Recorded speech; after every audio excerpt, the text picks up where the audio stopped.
देखिए, जो कोई भी किसी वुमेन की मॉडेस्टी को आउटरीच करने के इंटेंशन या नॉलेज से उस महिला पर हमला करता है या किसी क्रिमिनल फोर्स का प्रयोग करता है, तो ऐसा करने पर आईपीसी के सेक्शन 354 के तहत 1 से 5 साल तक का इम्प्रिजनमेंट या फाइन या दोनों हो सकता है। तो सवाल यह है, क्या एक आदमी ही उस महिला की मॉडेस्टी को आउटरीच कर सकता है?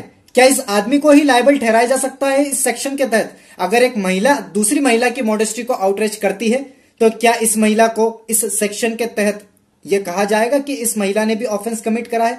क्या इस महिला को भी लायबल ठहराया जा सकता है इस सेक्शन के तहत? आइए जानते हैं इस वीडियो में। तो मुंबई मजिस्ट्रेट कोर्ट ने रिसेंटली एक वुमेन को कन्विक्ट करा for outraging the modesty of another women. Court ने उस महिला को, जिसकी एज 38 ईयर्स बताई जा रही है, उससे 1 साल का इम्प्रिजनमेंट करा इस आईपीसी के सेक्शन 354 के तहत। दरअसल इस वुमेन के इस विक्टिम के साथ काफी समय से झगड़े चल रहे थे and as per the facts यह विक्टिम इस वुमेन की नेबर थी। तो इस महिला ने इस विक्टिम के साथ मारपीट की और मारपीट करने के दौरान इतने सब पब्लिक व्यू में इस महिला के नाइट ड्रेस भी फाड़ दी। ट्रायल चलने के दौरान आई विटनेस ने यह भी कहा दैट कि एक्यूज्ड ने विक्टिम को शूज से भी हिट करा एंड मारपीट के दौरान इस विक्टिम की नाइट ड्रेस भी फाड़ दी, जिसकी वजह से शी वॉज कम्प्लीटली नेक्ड। तो शॉर्ट में हमने फैक्ट्स देखे इस केस के कि हुआ क्या था। अब कोर्ट ने अपने जजमेंट में यह कहा कि एविडेंटली इस विमेन ने उस विक्टिम पर क्रिमिनल फोर्स का यूज करा। फर्दर कोर्ट ने कहा कि यह एक्यूज्ड अवेयर थी कि मेरे इस एक्ट की वजह से इस विक्टिम की मॉडेस्टी आउटरीच होगी, सभी के सामने इस विक्टिम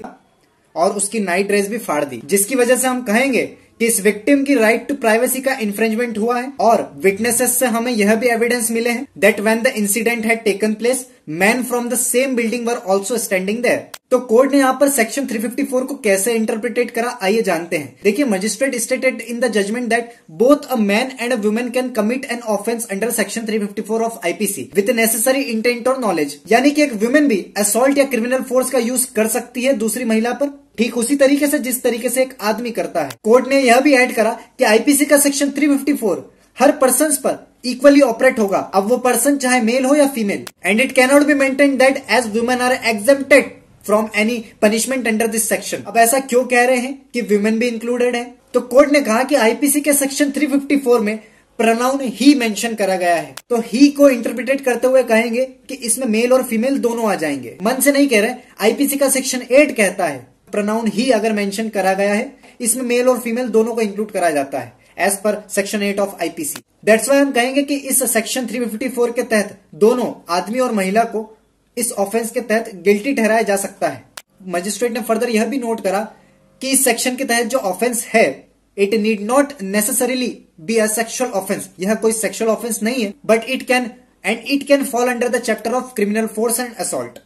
और देखिए, कोर्ट ने यहां पर मिनिमम पनिशमेंट 1 साल की उस कन्विक्ट को अवॉर्ड करी, बट मैक्सिमम इस सेक्शन के तहत 5 साल तक करी जा सकती है। ऑल्सो इस वुमेन को 1 साल का इम्प्रिजनमेंट के साथ 6000 का फाइन भी हुआ। बट कोर्ट ने इस वुमेन को या एक्यूज्ड कहे इसे आखिरकार मिनिमम पनिशमेंट ही क्यों अवॉर्ड करी? वह इसलिए क्योंकि इस महिला के 3 बच्चे थे, जिसमें कि एक 1.5 साल का ही था।